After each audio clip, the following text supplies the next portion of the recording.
casa da servidão e o livramento de Deus é o tema que eu quero abordar com você. Deus chamou Abrão em Ur dos Caldeus, na Mesopotâmia, sul da Mesopotâmia, e deu uma ordem para ele sair da sua terra, do meio da sua parentela, para ir para uma terra que ele ainda não conhecia. E ele sai de Ur com sua família, para um tempo em Harã, no norte da Mesopotâmia, e então, aos 75 anos de idade, ele vai para a terra de Canaã. Abrão significa grande pai.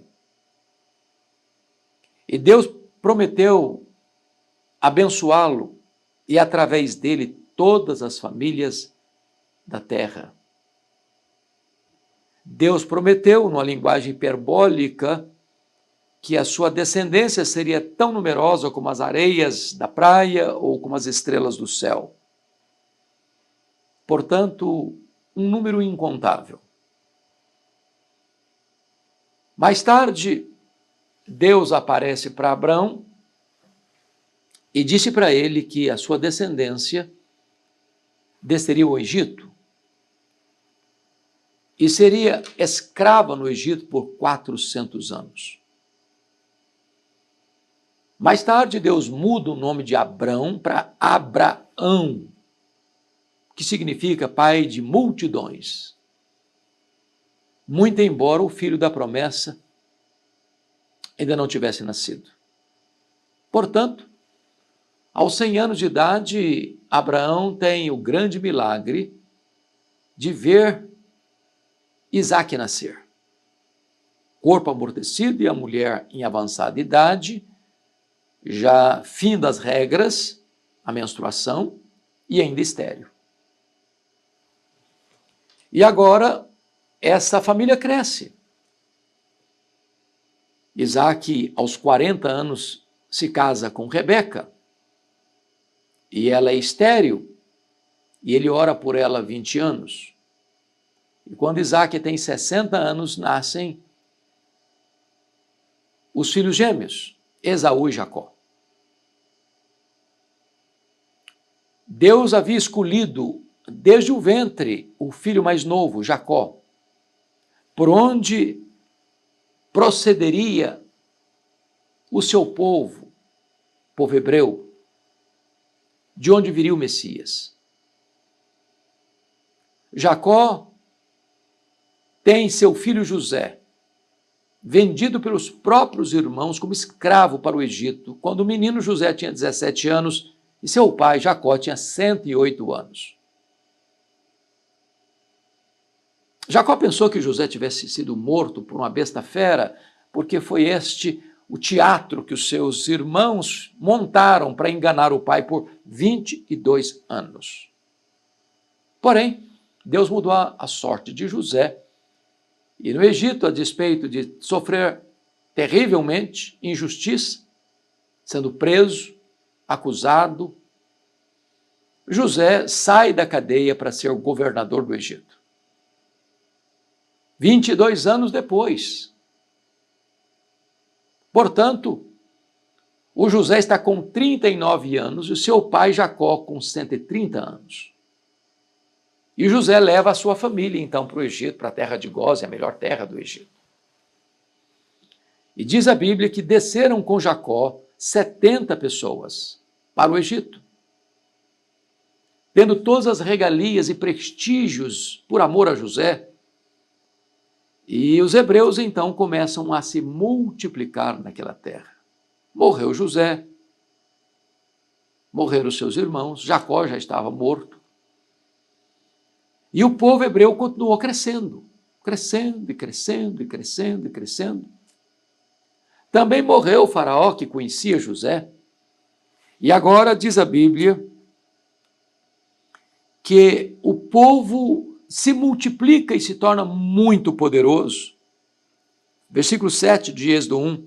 Mas os filhos de Israel foram fecundos e aumentaram muito, e se multiplicaram e grandemente se fortaleceram, de maneira que a terra do Egito se encheu deles. Aí você vai começar a perceber que a coisa começa a mudar.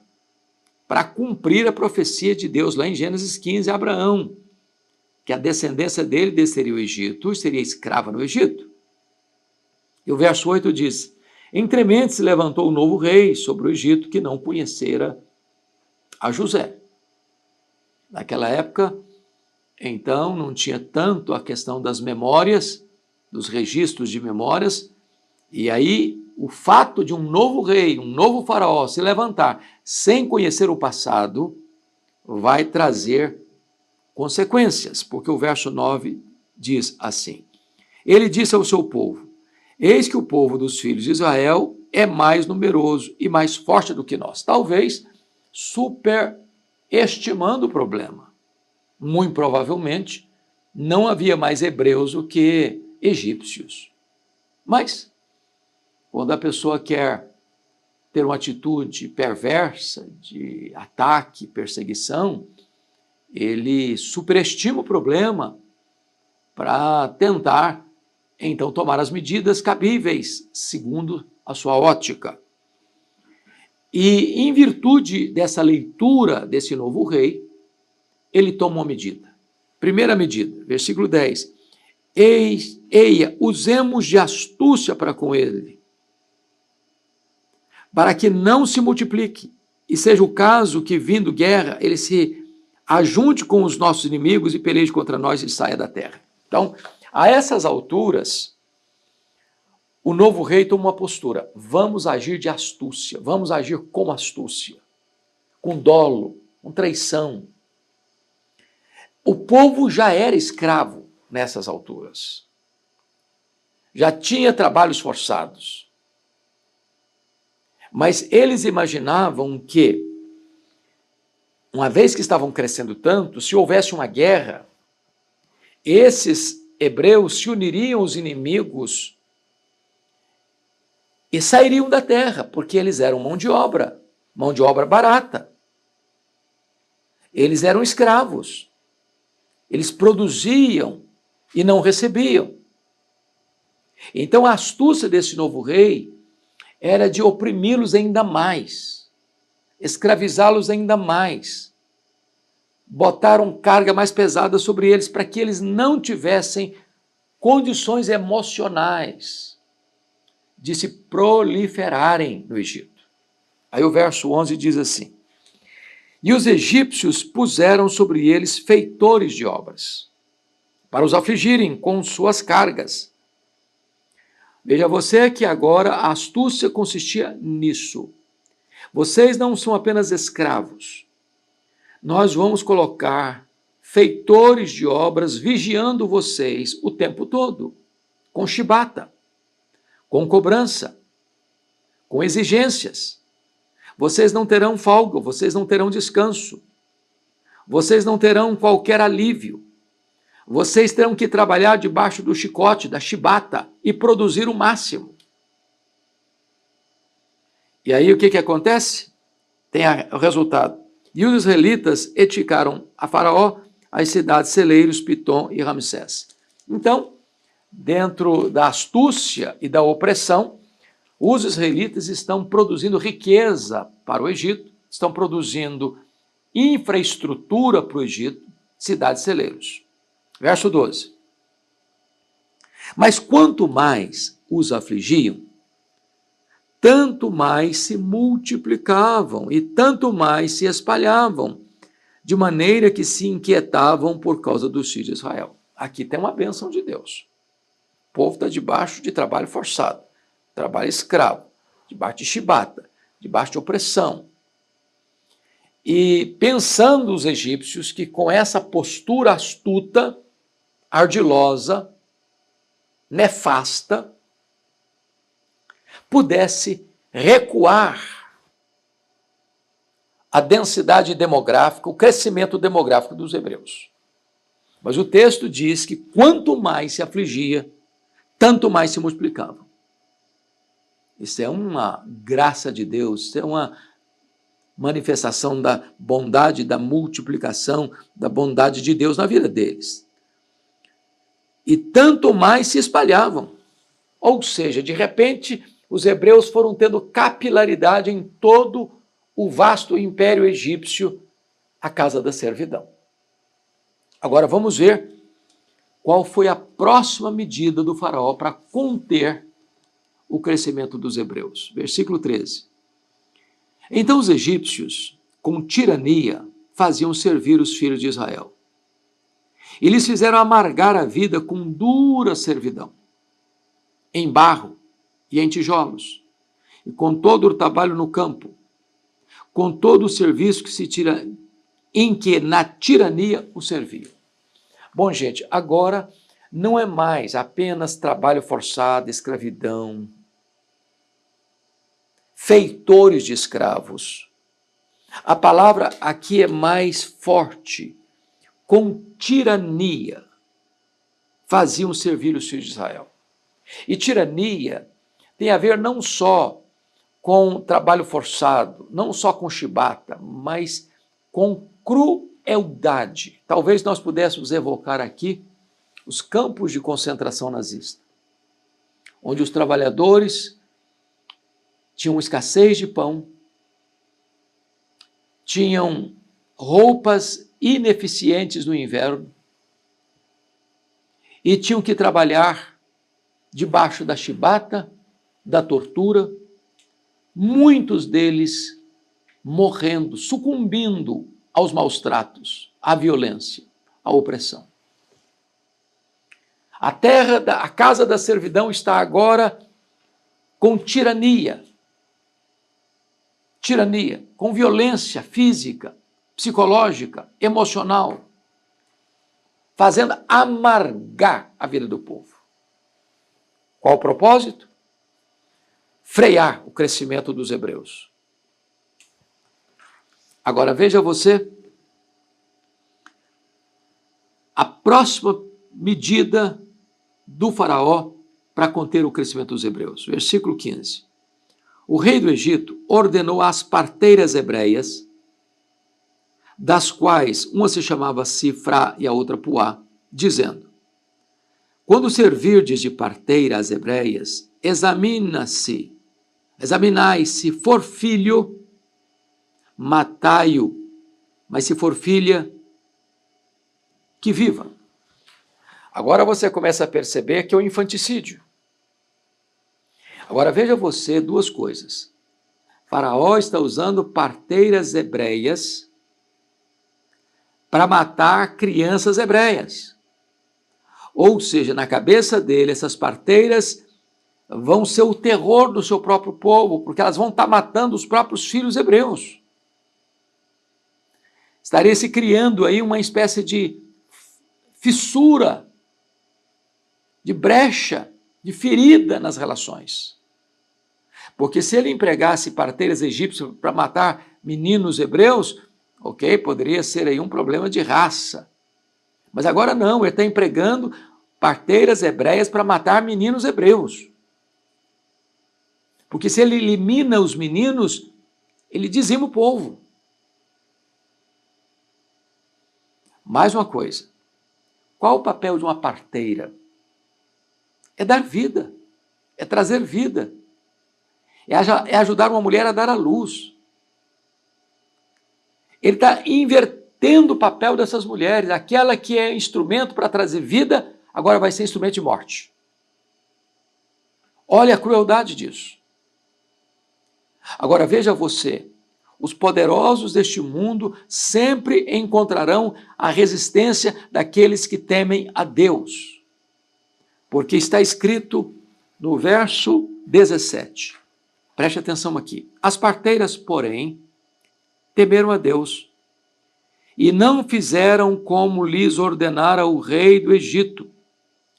Antes deixaram viver os meninos.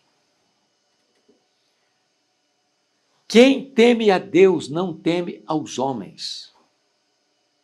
Quem teme a Deus não teme os ditadores cruéis. Aqui está claramente posto aquilo que nós chamamos de desobediência civil. Nós devemos respeitar as autoridades constituídas. Aliás, devemos orar por elas. Devemos pagar tributos. Mas não podemos aceitar autoritarismo absoluto, o totalitarismo despótico. As autoridades constituídas não podem assumir o papel de Deus. Essas moças, essas mulheres estão desobedecendo a maior autoridade política do mundo. Como mais tarde, os amigos de Daniel também exerceram a desobediência civil e disseram para o faraó que queria jogá-los na fornalha ardente se eles não obedecessem a ele. Olha, se Deus quiser nos livrar, ele tem poder para nos livrar. Se ele não quiser nos livrar, nós estamos prontos a morrer. Mas saiba, ó rei, que nós não vamos nos curvar diante da estátua que tu levantaste. Nós nos opomos à sua autoridade nesse quesito de absolutismo religioso. O mesmo aconteceu com Daniel. Havia um edito que ele não podia orar ao Deus verdadeiro, a não ser clamar ao rei persa. E sabendo do edito, ele foi orar. Assim fizeram os apóstolos em Jerusalém, Atos 5:29, quando o Sinédrio tentou proibi-los de pregar. E disse, antes importa obedecer a Deus que aos homens. Então a nossa obediência às autoridades tem um limite. Vai até onde não tenhamos dificuldades com a nossa consciência iluminada pela verdade. Ao nosso compromisso com Deus. É por isso que a história do cristianismo é a história dos mártires. Porque mesmo em face da morte não amaram a própria vida. E sempre que uma autoridade constituída requer de um cristão que ele negue a sua fé, que ele negue a Jesus, que ele quebre os seus princípios e valores para obedecer essas autoridades no seu despotismo, cabe ao cristão não obedecer para obedecer a Deus. Assim agiram essas parteiras hebreias, porque temer a Deus não mataram as crianças hebreias. Bom, mas o despotismo não para aí. Na terra da servidão, Faraó toma uma outra medida. Uma outra medida. No versículo 22 está escrito: então ordenou o Faraó a todo o seu povo, dizendo: a todos os filhos que nascerem aos hebreus lançareis no Nilo, mas a todas as filhas deixareis viver. Agora, note você que não são pessoas hebreias perseguindo os hebreus. Agora Faraó ordena que todo o seu povo egípcio, denunciasse às autoridades constituídas cada parto, cada bebê que nascia. Se fosse menino, essas autoridades tinham o direito legal do Estado despótico, porque nem tudo que é legal é moral, de pegar essas crianças masculinas e lançá-las no Nilo infestados de crocodilos. Na mente de Faraó seria o fim. É a última cartada. É a solução final para ele, para eliminar o povo de Deus. Só que Faraó está atentando aqui não apenas contra os homens, ele está atentando contra o próprio Deus. Ele está atentando contra a própria história da redenção. Ele está se insurgindo não contra um povo escravo, mas contra o Deus deste povo. E é maravilhoso que o capítulo 2 começa com a história de um casal da tribo de Levi, Arão e Joquebede, que depois de já terem Miriam e Arão, nasce o caçula. O menino era formoso de aparência, e pela fé, diz a Bíblia, seus pais o guardaram, o protegeram, o esconderam por 3 meses. Eu imagino o sofrimento desta mãe ao amamentar aquela criança, e a criança chorando, e ela abafava o choro da criança em seu peito, porque se algum vizinho escutasse, poderia ser denunciado, e o seu filho ser arrancado dos seus braços e jogado para os crocodilos no Nilo. Depois de 3 meses, ela percebeu que não conseguia mais esconder o filho. Preparou um cesto, calafetou com betume, e a palavra cesto ali é a palavra arca, que só aparece 2 vezes na Bíblia, a arca de Noé e a arca de Moisés. Na arca de Noé, Deus salvou a humanidade. Na arca de Moisés, Deus salvou o seu povo eleito. Deus trata tanto do macrocosmo como do microcosmo. E então Joquebede monta aquele cesto, aquela arca, coloca o seu filho lá dentro, coloca o cesto no carriçal, à beira do rio Nilo, encarrega Miriam, que já devia ser uma menina adolescente, para vigiar o cesto, que era um barco rio abaixo, estrategicamente colocado perto do local onde a filha de Faraó costumava ir com as suas moças tomar banho no Nilo. E de repente, a filha do Faraó vê o cesto, tira o cesto, abre o cesto, tem uma criança hebreia chorando. E a primeira arma de Deus para libertar o seu povo da escravidão foi o choro de uma criança. A providência de Deus é maravilhosa, porque logo que ela abre a arca e vê a criança chorando, Miriam se apresenta e diz: você não gostaria que eu arranjasse uma mãe hebreia para cuidar desse menino para você? E a filha do faraó diz: pode arrumar. E Miriam, óbvio, corre atrás de quem? Da mãe, de Joquebede. E Deus está resolvendo aqui algumas coisas. Primeiro, Deus está resolvendo a questão financeira. Agora, o menino Moisés não só não vai ser jogado no Nilo, como ele foi salvo do Nilo. O Nilo não foi sua sepultura, o Nilo foi sua salvação. Agora essa mãe pode criar o filho regiamente sendo assalariada pela filha do faraó. Então Deus resolve o problema financeiro. Segundo, Deus resolve o problema espiritual. Porque Moisés vai ser educado dentro do seu lar, na vida piedosa. E é aqui na primeira infância que ele aprende os valores morais, espirituais, que vão governar a vida dele no futuro. Porque no lugar de amar as riquezas do Egito, ele amou o opróbrio do seu povo. E vai resolver o problema intelectual. Porque tão logo o menino foi desmamado, Joquebede entrega o filho dela, a filha do faraó, que adota-o e o cria no palácio, sendo instruído em todas as ciências do Egito. Ou seja, Deus estava preparando o pano de fundo, o background de Moisés, para ele ser o grande líder, o grande libertador do seu povo. É Deus quem escreve a história. É Deus quem dirige a história. Na terra da servidão, Deus mostra o seu livramento, preparando um libertador. 40 anos no Egito, aprendendo a ser alguém. Depois, 40 anos no deserto, reconhecendo que é ninguém. E os últimos 40 anos, liderando cerca de 2 milhões de pessoas pelo deserto, aprendendo que Deus é tudo. Este é o nosso Deus, todo-poderoso, que quebra o jugo, que despedaça as cadeias, que liberta o seu povo, que prepara uma pessoa e a envia com a missão de ser o libertador.